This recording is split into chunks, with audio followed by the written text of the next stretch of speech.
and singing together over there, the pair of you. We go back a long way. Do you? Sure, yeah. I think I met you at the Me and Jubilee. Yeah. Sorry, mate. Listen, you'll notice we've got the drinks in. We've Yeah. got the drinks in. Now, these are rum and coke, because, Rod, we know you're a fan. Oh. And we also know that you're both quite generous when it comes to getting a drink in, getting a round in. What? Who? What? Really? Well, we... Apparently so. Really? It's not the reputation you have, sir. No, I certainly haven't. How did yours happen?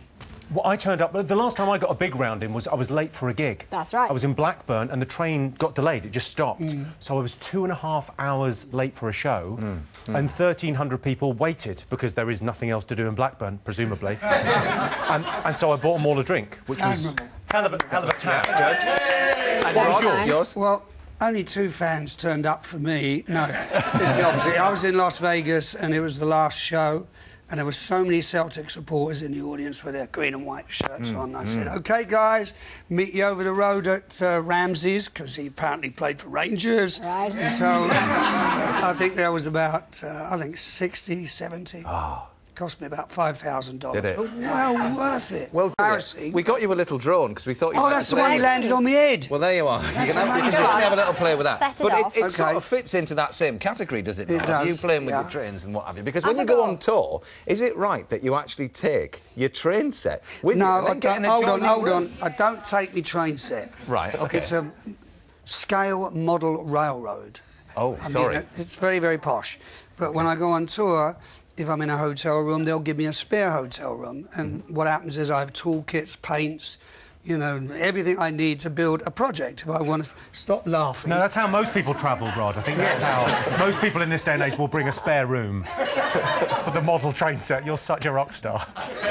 What else could I have been? What else could I have been? Look at this face. Well, listen, But we'll it's, tell you that as a little let's trick. change the subject. Let's play Have with a it. go. If you Look, want that, just- that's yours to there play. you are. So I read an interview recently. How big is No, your train set at home? don't talk about my train set. How big is it, though? I There heard you it are. was the size of a tennis Up it court. goes. Yeah, it is. Yeah, it is. Wow. How do I get it up? Just a little bit more. How do you get it up? There Well, you you're- go. Shut up! It's underneath the sofa. You're at an age, Rod. Hey, whoa, hey! Oh, it's under the gosh. sofa. Are The you? reason I don't laugh on stage, or I didn't laugh at all early on in my career, is because my laugh is so ridiculous. Oh, we like it. Because I laugh on an in, not an out. So instead of going ha-ha like a normal human, I laugh on an in. So it's ha-ha, ha-ha. It's a weird honking goose noise. And if I try and sort of suppress it and go, it sounds like someone smuggled an owl into the room. It's just a wrong... It does. It's just a... Someone's got to It's go over there. Someone's got a infectious. weird laugh. But you know, you say you were nervous when you first started, and obviously you've honed your skills and stuff now. But your mum was always a really big believer, wasn't she? She was the one that kind of said, "You are really good She was really at this. funny, Go actually. for She it." was incredibly funny woman, and that's kind of why I wanted to get into it, because it was she was so charismatic. She was like a really funny woman, and everyone that met her kind of gravitated towards that. And you went, I'll do that. What do I have to do? Write jokes. Here we go.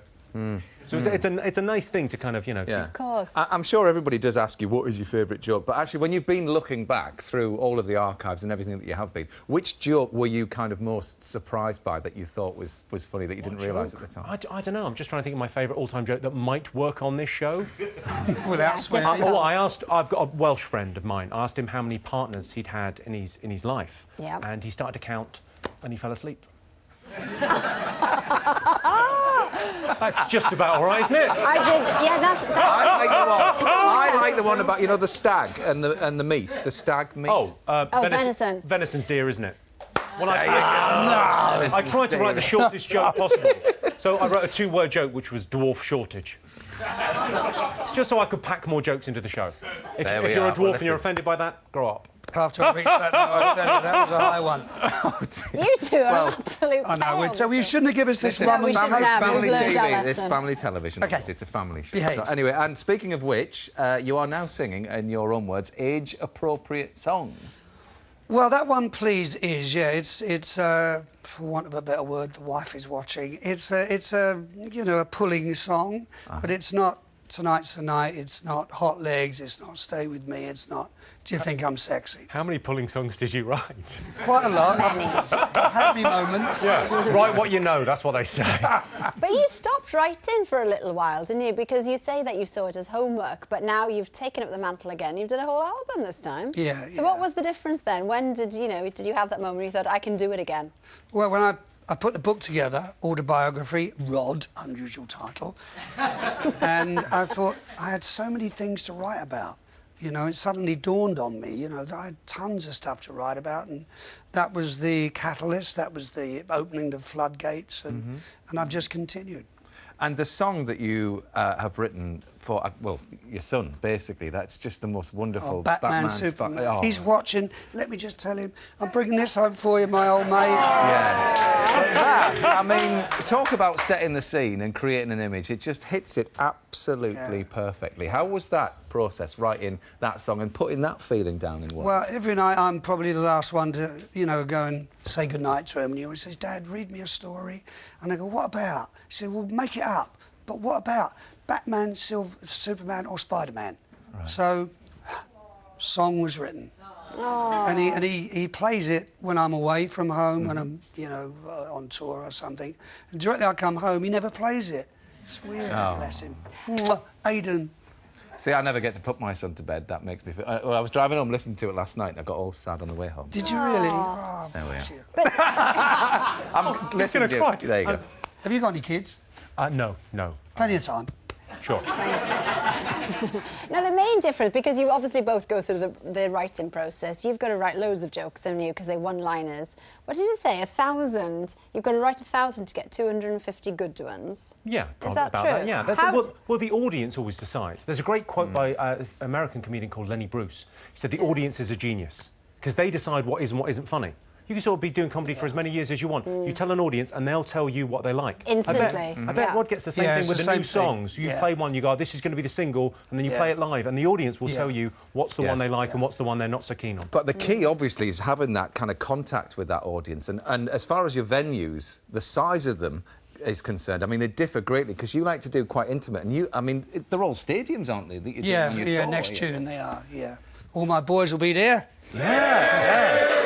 But that feeling for you, do you prefer that? Is it just about getting loads of people in one place at one time, or do you prefer that feeling of it? You know? If it's an outdoor show, and we just spoke about this, and if the weather's great, it has a carnival atmosphere. Everybody has a few tipples, and they enjoy the show, and they sing along. Sometimes, even when it's raining, the British are great. They don't care, because they're used to it.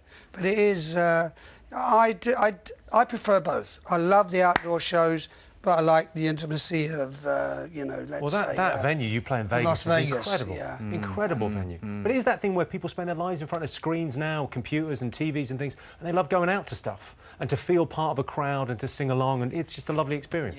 And you love your audience, don't you, Jimmy, feeling part of a crowd, because you like to hear the ad-libs, and that's kind of what drives you. So you don't like the big stadiums you because kind of of that. Well, it's a slightly different thing with comedy, where I want people at the back of the theatre to be able to shout out and be part of the show, because the audience are a big part of it. I'll write jokes, and that'll be like 70–80% of the show, and the rest of it on a good night is the audience joining in and heckling and being rude to me. Great. Jimmy, can I ask you a question?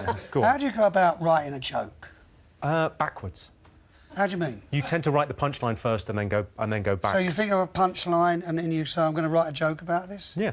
How about my socks? Stripy socks. I don't think They're there's... absolutely useless and do not go with anything else I'm wearing. I've just noticed. So I want a sock joke. A sock joke. I'll work on it. We'll get there. Brilliant.